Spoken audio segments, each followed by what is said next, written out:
ఈరోజు ఈ కార్యక్రమానికి విచ్చేసిన మన స్కూలు ఉపాధ్యాయులు మరియు గ్రామ పెద్దలు, ఇక్కడ విచ్చేసిన విద్యార్థుల తల్లులు అందరికీ నమస్కారం.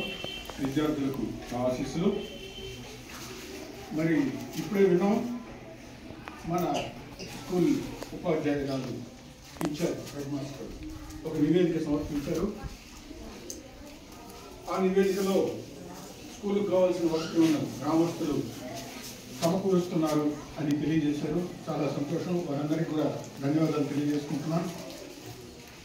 ఇకపోతే ఆ నివేదికలో వారు వెల్లడించిన విధంగా మన విద్యార్థులకి చదువు వస్తుందా లేదా అని చెప్పి ఇంటి దగ్గర తల్లిదండ్రులు పరిశీలించాల్సిన అవసరం ఉందని చెప్పి వారు తెలియజేశారు.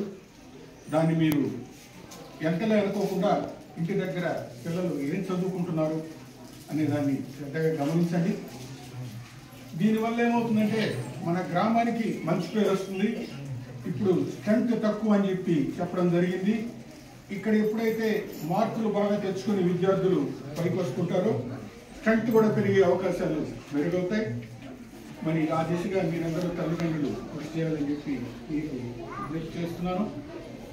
ఇకపోతే వసతుల్లో లోటుపాట్లని తీర్చేదానికి గ్రామస్తులు ఉంటారు. కానీ చదువు చెప్పే విషయంలో ఉపాధ్యాయులు మాత్రమే చేయగలిగిన పనులు ఉంటాయి. వాటిలో ఏదన్నా లోపాలు ఉంటే మీరు పెద్దలు వారి దృష్టికి తీసుకురండి.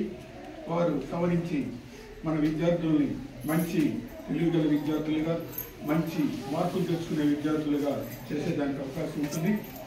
ఇప్పుడే చెప్పారు, ఒక 22 మంది విద్యార్థులు కొంచెం వెనకబడి ఉన్నారని. వారికి వీలైతే తల్లిదండ్రులు ఇంటి దగ్గర శ్రద్ధ తీసుకోండి.